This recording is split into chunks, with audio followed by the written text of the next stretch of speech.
Mhm. I just wanted to mention these federal laws, the multi-jurisdictional prosecutions. Yeah. Mhm. There's what's known as the Violence Against Women's Act, the Gun Control Act, the Interstate Travel to Commit Domestic Violence, 18 U.S. Code 2261, interstate stalking, interstate travel to violate a protection order, 18 U.S. Code 2262. Possession of a firearm while subject to an order of protection. Yeah. Transfer of firearm to person subject to prosecution order. Possession of firearm after conviction of misdemeanor crime of domestic violence. Transfer of a firearm to a person convicted of misdemeanor crime of domestic violence. Amendment of the Brady Statement. Right of victim to speak at bail hearing. Other victims' rights, restitution, full faith and credit, self-petitioning for battered immigrant women and children, victim of Trafficking and Violence Prevention Act of 2000. Now, this idea that, well, you're not just obligating the nation to have to enforce your fraud, yeah, you're obligating the world to have to do it. Now, the world is quite possibly liable. See, this discretion about arresting me when you know I wasn't in Squim, then refusing to admit the evidence that I wasn't there, oh, and then arresting me for saying that I was in Jefferson County when I wasn't there, and then refusing to admit the evidence of all the emails I've sent for the last 3 years and 10 months, and then the forgery, the fraud, the kidnapping, oh, the hate crimes, oh, the conspiracy. Oh. See, the rest of the world, in many ways, is liable for what you're doing. Now, the state of Washington had an obligation to enforce my rights, and they decided that they weren't going to do that.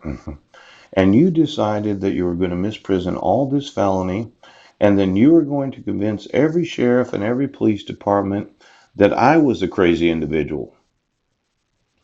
Now, in the Black's Law Dictionary, it's called an entitlement. Yes. An absolute right to, usually monetary, yes, benefits such as Social Security, granted immediately upon meeting a legal requirement.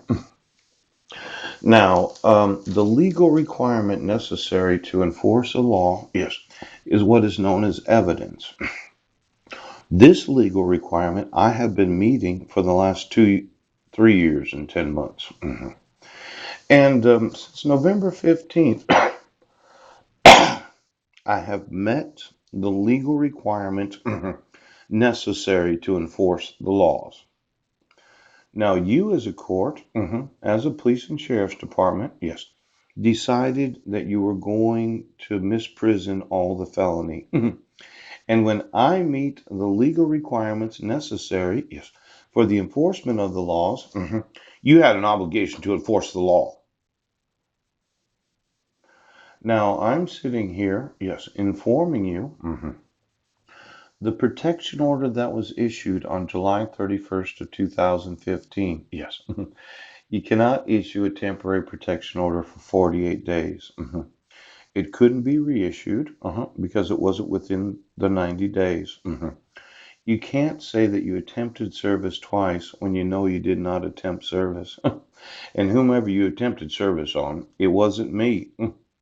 Now, you can't issue a protection order unless the petitioner appears in court. Yes, it's a requirement and signs the actual court order. Yes, you can't, at your discretion right now, decide to use forgeries to issue it.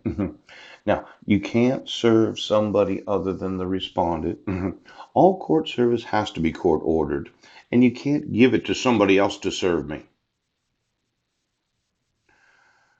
Now, the entitlement.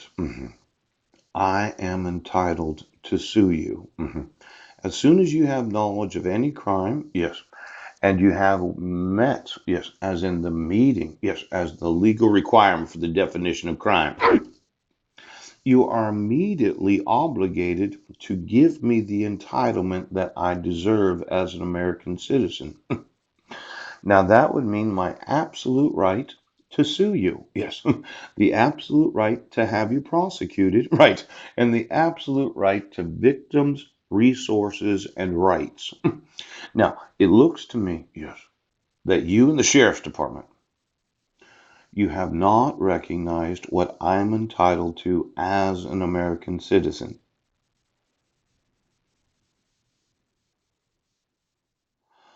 You have to.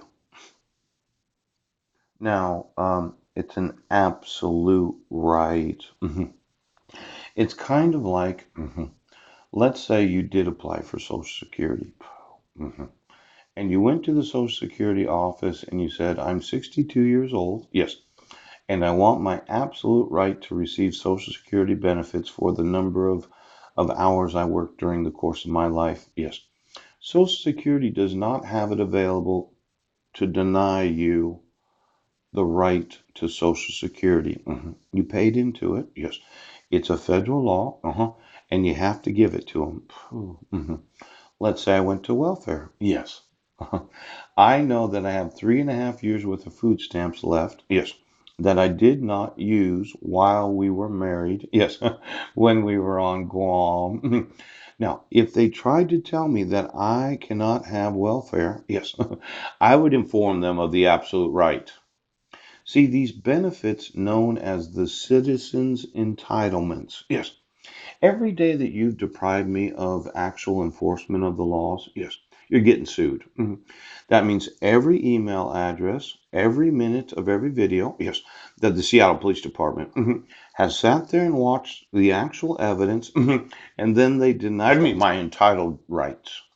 You have deprived me, yes, of the entitlements, yes, of the use of the courts, law enforcement.